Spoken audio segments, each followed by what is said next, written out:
pertama adalah meningkatkan pertumbuhan ekonomi Indonesia. Soalnya dalam beberapa tahun terakhir ini, pertumbuhan ekonomi Indonesia tuh kayak stuck gitu, hanya di angka 5% aja. Prabowo Gibran itu sudah membentuk tim ekonominya sendiri ya, dalam Kabinet Merah Putih yang akan membantunya bekerja selama 5 tahun ke depan.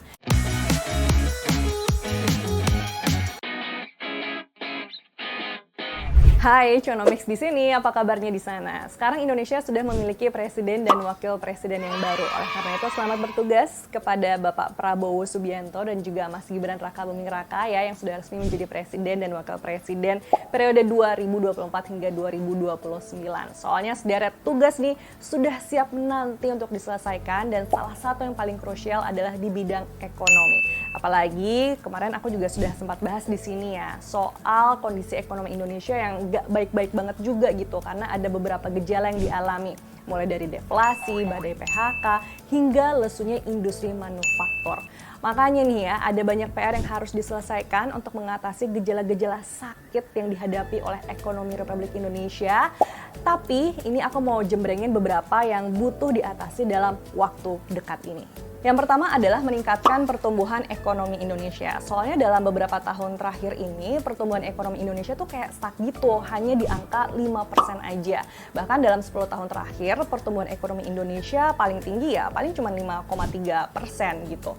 Makanya nih, Pak Prabowo pas kampanye kemarin sempat berjanji akan mengejar pertumbuhan ekonomi Indonesia menjadi di angka 8%. Biar bisa memulihkan ekonomi Indonesia dan juga bisa keluar dari middle income trap. Terus yang kedua adalah memenuhi anggaran belanja APBN 2025 sebesar 3.600 triliun rupiah, yang dimana anggaran itu akan didapat dari penerimaan negara yang sejauh ini diprediksi hanya mencapai 3.000 triliun rupiah. Berarti kan masih ada defisit sebesar 600 triliun rupiah.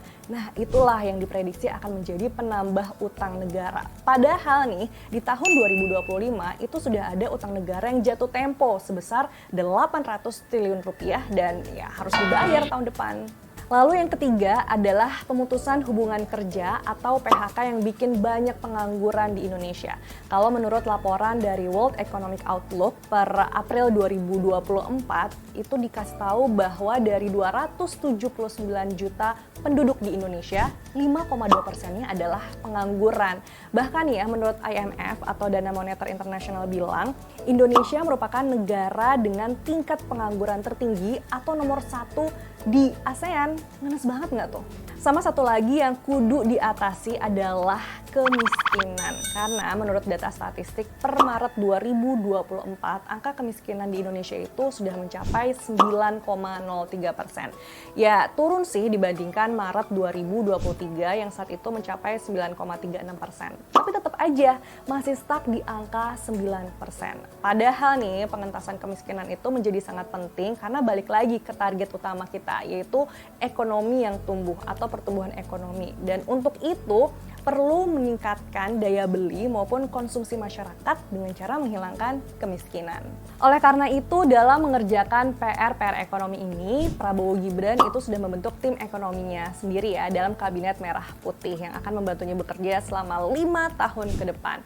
Dan tim ekonomi ini akan dipimpin oleh 3 menteri koordinator. Yang pertama adalah Menteri Koordinator Bidang Perekonomian, yaitu ada Erlangga Hartarto. Kemudian ada Menteri Koordinator Bidang Infrastruktur dan Pembangunan Kewilayahan, Agus Harimurti Yudhoyono. Dan yang terakhir adalah Menteri Koordinator Bidang Pangan, Zulkifli Hasan. Terus untuk menteri-menterinya itu terdiri dari 19 kementerian ya, yang bisa kamu lihat sendiri nih di sini. Jadi di tangan mereka lah ini nasib ekonomi Indonesia akan ditentukan.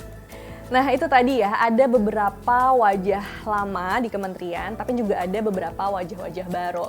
Cuman yang pasti sih aku nggak akan bahas ya tentang gemuknya kabinet ini. Karena kan alasannya Pak Prabowo itu sudah mempertimbangkan matang-matang lah tentang komposisi kabinetnya. Bahkan sudah menjadi bagian dari strateginya juga gitu ya, untuk menempatkan orang-orang yang menurutnya tepat di bidangnya saat ini demi mencapai target ekonomi yang diinginkan. Jadi ya sudahlah gitu ya, oke. Tapi yang pasti nih, jangan lupa untuk tugas kita sebagai masyarakat itu masih ada ya, yaitu tugas-tugasnya adalah mengawal, mengawasi, dan juga menagih janji-janji yang pernah disampaikan oleh Prabowo Gibran. Kalau menurut kamu, apalagi nih PR yang harus segera diselesaikan oleh pemerintahan Prabowo seputar ekonomi? Coba ya, share di kolom komentar, tapi jangan lupa like and share konten ini. Sampai jumpa.